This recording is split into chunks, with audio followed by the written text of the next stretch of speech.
পুজো আসছে তো বৃষ্টি মাথায় নিয়ে, আর এই বৃষ্টিতে কি জামা কাপড়ের সাথে সাথে রেইনকোটও কেনা হয়ে গেছে। আমি তো পুজো দেখতে বেরোই না আর কি, অনেক বছর, বহু বছরই বেরোই না। কিন্তু খুব খারাপ লাগছে, যারা ঠাকুর দেখবে তাদের খুবই অবস্থা হবে। রান্না করছি, রান্না করতে করতে ভেবে নিলাম একটু গল্প করে নিই, যার জন্য চলে এসেছি। আজকে কী কী রান্না করছি দেখাচ্ছি।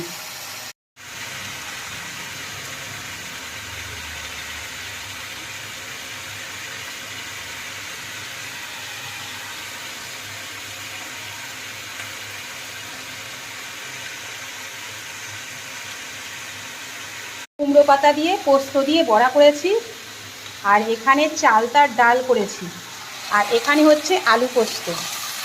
পোস্ত বেটে রেখে দিয়েছি, এই যে আলু পোস্ত করবো। খেতে তো হবে, না খেলে তো হবে না, তাই না? কিন্তু আকাশের অবস্থা খুব খারাপ, আমি দেখাচ্ছি জানলা দিয়ে। আর এই বৃষ্টি মাথায় নিয়ে আমার ছেলেটা বেরিয়ে গেল। আমি আজকে জানলাও খুলতে পারিনি, যার জন্য আমার মা আর কি সব অন্ধকার অন্ধকারেতেই আছে। যাকে ওখান থেকেই দেখে নেবেন। আবার কি, ভগবানের কাছে বলি আপনারা সকলে ভালো থাকুন, সকলে।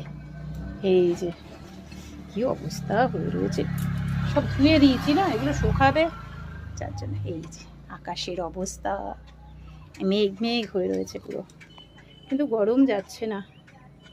আমাদের এখানটা না যতই বৃষ্টি হোক জল কিন্তু জমে না, জল আসে না। কিন্তু কলকাতার অবস্থা দেখছিলাম খুব খারাপ, খুব খারাপ লাগছিল। যে কত মানুষ ঠাকুর দেখবে বলে বেরিয়েছে, লাখ লাখ কোটি কোটি টাকা ওখানে আর কি পুজো, নানা রকম পুজো হচ্ছে, কিন্তু মানুষ যদি ঠাকুরটাই না দেখতে পায় কী করে হবে? আমার মনে হচ্ছে কমে যাবে আর কি।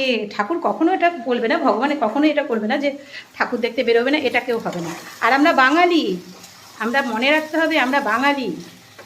আমরা যেরকম দুর্যোগই হোক না কেন, ঠাকুর তো দেখতেই হবে, তাই না? বছরে একবার আসে মা। আচ্ছা, রান্নাটা মন দিয়ে করে নিই, না রান্নাটা উল্টো পাল্টা হয়ে যাবে আমার।